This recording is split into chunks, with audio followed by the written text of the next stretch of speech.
Welcome back, everybody. This Week in America. The new book, Government 2.0, features some common sense analysis of both technological advances as well as people's changing attitudes towards the role of government. How those technological advances, along with individual empowerment and the internet, will revolutionize the world. Also, the roles of taxation and banking. The author, Joseph Gorski, is optimistic about the future that could be beyond our wildest expectations and imaginations.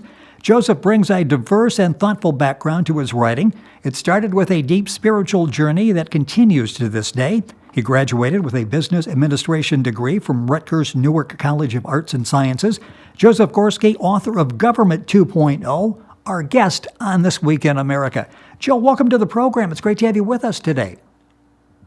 Thank you, Rick. Glad to be here. This is really a thought-provoking book. It's really well done. It's called Government 2.0. And I mentioned in the beginning that you had this spiritual awakening. Just to take a couple of seconds, talk about that experience and how you got to the point to look in this very analytical way at the government, our role with the government, what we can do as individuals, and how the book came about. Okay, well, like many people, I came out of a mainstream religious background, and then I started doing my own research, reading the Bible and so forth, and I was also, at the same time, reading and watching programs about economics, learning about economics, and I was troubled by a lot of things we see in the world today, which many people are, and so I gradually had a journey of trying to have more empathy for people, seeing the interconnectedness of people. With our actions are not done in a vacuum. When we do something, it affects other people. And I wanted to have a more just form of government, a more just form of economics. So the type of spiritual awakening I'm talking about is not unique to me. I think many thousands of people are going through this right now in the country. Even if you're not part of a mainstream religion, it has nothing to do with that. It's just sort of like looking at inwardly and looking outwardly at the world and how it could be a better place and what difference can we make. In the book, Government 2.0, you talk a lot about the ruling class. And this is interesting because we perceive the ruling class as the wealthy people, the 1%, that type of thing. And you talk about exactly who they are. Explain the ruling class, because I think a lot of times we really don't have them defined properly. Yes. Going back about 4 or 5 years, we heard a lot about the 1%. And that really isn't the ruling class. That would be people that are maybe making a good income, but they're not ruling. They don't have any power necessarily. They're people with real power. Are at the top of the food chain would be like the bankers. And when I say bankers, I don't mean your common banker down the street. I mean, the CEO of the banks. People don't realize that the banks are actually privately owned and not controlled that extensively by the government. I mean, there are some regulations on banking, but like the Bank of England, the Federal Reserve Bank, they're actually privately owned institutions, and most people are shocked to learn that the government is not really over them, even though they have to play by a few rules that the government sets out. So those would be the super elite, and then obviously the mega rich people who have many billions of dollars. Sometimes they get together in private clubs and talk about goals they have for the world. So when I say the ruling class or the elite, that's what I'm talking about. I'm not talking about just somebody who has a nice income. Well, and it's interesting because, as you point out, they really are in a position, the ruling class, where they can enact policies that limit, and in some cases block competition and limit innovation. So even though we may think we don't have anything in common with the ruling class, there is a connection there, isn't there? Sure there is. Yeah, we're all interconnected. If you look at the way the world has been really for thousands of years, there's always been some type of a ruling class, and then there's been the masses of people below them. And the ruling class set things up for their own benefit, and sometimes it works out well for the people, and sometimes it doesn't. But like you said, they put limits on access to markets. Once you become a big entity like a huge corporation, the government will tend to favor you, the banks will tend to favor you and help you out, whereas the little guy is really on his own, and they make it difficult for the little guy to enter into the system. It does happen occasionally, like we've seen people like Steve Jobs who come from nowhere, or Bill Gates, they come from nowhere, and all of a sudden they become great innovators and billionaires, but generally it's very difficult for the common man. You're listening to This Week in America. Our guest on the program is Joseph Gorski, Gorski. The new book is called Government 2.0. The book is available all across the country. You can go to bookventure.com/bookstore to get information. You'll find it as well at all the usual places for books, and you can link on directly to the information for Joe's book by going to our website, thisweekinamerica.us. You talk a lot about money in the book, and you talk about alternate forms, multiple forms of money. Talk a little bit about that and where you think we're going with the whole monetary foundation of this country. Well, yes. Right now we live in a world where, like I said, the private central banks, they can basically create money out of thin air, and they finance the wars, they finance the governments, and they collect interest on that. So they have a huge cash flow coming in, but we don't really have that much control over our money. You put your money in the bank, and then you don't really totally own it. If there's a run on the bank, you can possibly lose your money, even with the insurance. They might have limits on how much you can take out each day. If you take out too much, they're going to ask you questions. So the new forms of money I'm talking about is something like quite a few of us have heard of Bitcoin, and there's quite a lot of other types of electronic money that's been invented. And all you need really is the internet or a telephone these days, a smartphone, and you could be making financial transactions from anywhere in the world, and you could be the poorest person in the world. You always have some ability to move money around, and you would own your own money. It wouldn't be like the government or the big banks controlling your money and saying what you can do with it. As you say that, you're thinking, boy, I can't imagine that happening. And then you mention real-life examples that are there now, like Bitcoins, because that's, if you've got the internet, you've got access to that currency. Talk about technology, and if you think that's really advancing, maybe some major changes we're going to see over the course of the next couple of decades. Well, yeah, there's so many medical breakthroughs that will be coming our way. See, right now we live in a very, very expensive, especially in the United States, a very expensive medical system, and it really is driving up our insurance rates, as we all know. Yes. And the government is trying to tinker around with it, and maybe we get this plan or that plan, but they really can't address the costs very well. What's going to really be a breakthrough for the cost is, can you imagine if there's a cure for cancer that's cheap and available, how your insurance costs would drop dramatically, and that would be the real breakthrough. And from what I've understand and what I've read and been seeing, those type of breakthroughs are very close. With us on This Week in America, Joseph Gorski, author of the book Government 2.0.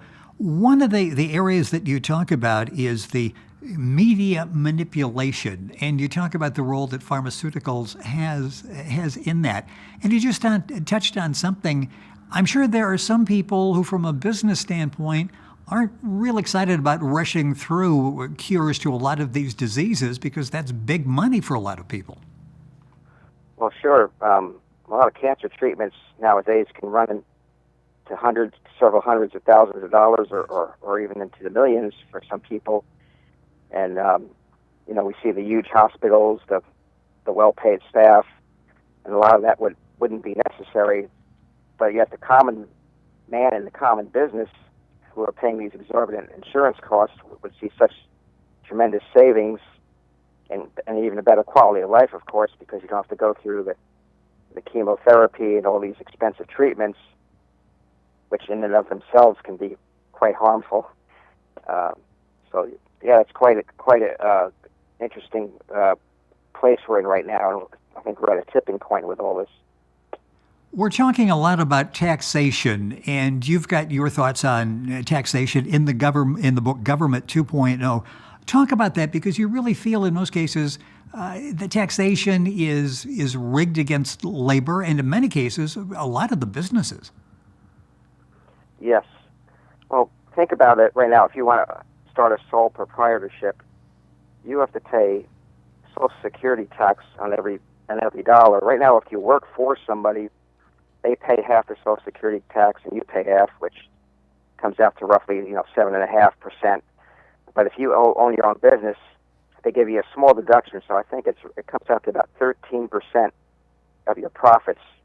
On every dollar of profit, you have to pay what they call self-employment tax or Social Security tax, and you wonder why a lot of people are trying to do cash businesses and cheat on their numbers, because that's a large tax to pay on every single dollar of profit. I know they give you a lot of generous deductions, but still, that's right there is a huge barrier for business. If they could help with that, get that tax lowered or eliminated or changed, that would help people to go into their own business, and then not to mention your exorbitant insurance costs, because you don't have an employer splitting the cost with you.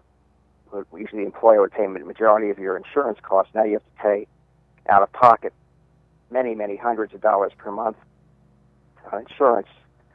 And also, the income tax system is a tax on your labor. Instead of letting you keep the money and then decide how you want to spend it, and then maybe put the taxes at the point of when you buy something, they're taking a big chunk of your check away from you. You never even see it. So that's how it's against labor. A business, many of the super wealthy, they're putting their money in tax shelters. They're buying real estate. It appreciates in value. They turn it over, buy something bigger, it appreciates in value, and they avoid a lot of the taxes that we have to pay. The book is called Government 2.0. Joseph Gorski, Gorski, is the author. The book's available all around the country. You can find it at bookventure.com/bookstore. You can go to our website, thisweekinamerica.us, and link on directly to get information on Joe's book. You talk, and it's interesting, we are a divided nation, probably more so than I can remember in my lifetime, except in our distrust of our political leaders and ruling class. Does that give you hope? We're so divided in many areas, but in this specific area that may do us good as we're trying to make some changes in the structure of the government, and to see something positive come out of that. Well, yeah, I think at the grassroots level, people are really starting to see the interconnectedness of people and how our actions affect each other. And see, the media and the government, they like to play on our fears and try to divide us and keep us that way, and they've been quite successful at that. But at the common level, we can see that really, in reality, you and your neighbors, we all have probably 80 or 90% of the same ambitions and goals in life. We have the same needs, the same wants, and we should just focus on what we have in common, and not the fringe stuff that's dividing us. Right now, we tend to have like an all or nothing attitude about a lot of stuff, and it's just very destructive. We don't need to demonize people and think of certain politicians as a savior or as a devil or something. They're not our answer. The politicians are not your answer. Being more interconnected with the people around you and the people around the world, that's what I see is starting to happen with the internet.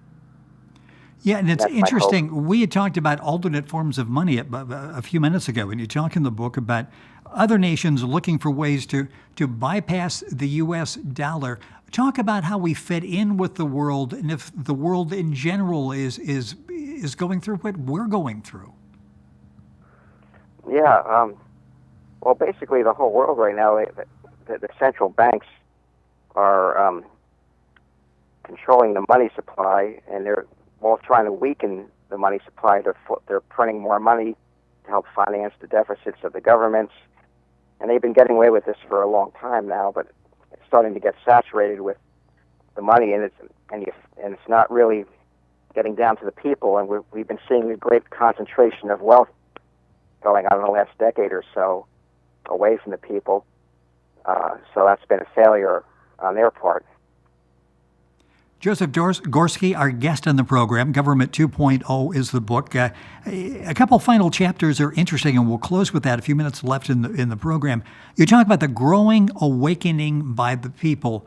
Talk about that and why you feel optimistic that we are sort of now more alert than ever before, aware of the problems out there, and willing to take these on and to do something in a positive way. Well, yeah. As I said before, that we're realizing more and more that we're interconnected as a people. One by one, people are making alternative choices in the foods they want to eat, the car they want to drive, the home they want to live in, and this is all making an impact. It used to be people would just feel kind of isolated, but now they're connecting on social media and they're talking about things. You could talk to somebody halfway around the world at the same time you could talk to your neighbor, and I think we're starting to realize that the guy in, let's say, Russia, he's not your enemy. He's just a guy like you. We're all the same, and we all have common interests. Really, these battles we hear about is among governments, and I like to think of governments as like a big corporation on steroids, because they have the power, they have big armies, they have the power to kill, they have the power to deceive and coerce you, and that's illegal for you and me on our level, and it's even illegal for most businesses to try to do that.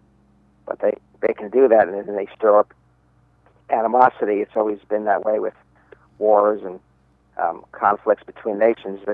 We're all the same human race, and I think people are starting to realize that.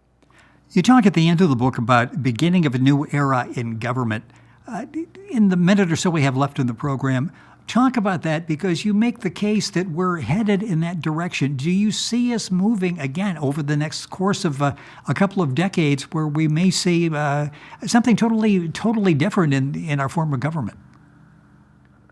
Well, I do. I don't think our government's going to reform itself, or any government, but it's going to get reformed from the outside. Yes. As people change their lifestyle and do different things, it's going to change. The government's going to react to it and say, well, how do we keep the people happy with us? How do we stay in power? So they're going to have to react. Like, I know there's been a tremendous movement in recent years for legalization of marijuana, and for decades there was a hard line on that subject, but now they're seeing that the people are voting for it, and so they're having to change. Yeah, and it's amazing. I'm thinking as you're talking there, the power you've brought up several times, the internet and the new technology. We can have someone in the ruling class tell us one thing and then find out within a couple of hours later by going on the internet reliable sources that are coming up with conflicting information. So it's out there. We really can be better informed and keep track of what they're telling us. Yeah, and keep in mind who's sponsoring your mainstream news. If you watch most of the TV commercials, they're sponsored by the pharmaceuticals. So they're going to want favorable news that might at least not subvert what they're trying to tell you. Yes. So if you could look on the internet, even though there's going to be some wrong information on there, you could at least fact check things. You can look into alternative views on what's going on, and they're not just getting fed the government line on what's going on in the world. Where you can look into what other people are finding out there. It's an important book, a fascinating book, an excellent read. It's Government 2.0. Our guest on the program is the author, Joseph Gorski. That's Gorski. Book available all the places you usually find books. You can look it up at bookventure.com/bookstore, for example. You can link on directly by going to our website, thisweekinamerica.us. Joe Gorski, the author, our guest on the program. Joe, I loved having a chance to read the book and having the opportunity to discuss it with you. Thank you so much for being with us on the program. Well, thank you very much. I appreciate the opportunity. The book is called Government 2.0. The author, Joseph Gorski. The book's available all across the country, and of course, information at our website, thisweekinamerica.us. We're back after these messages.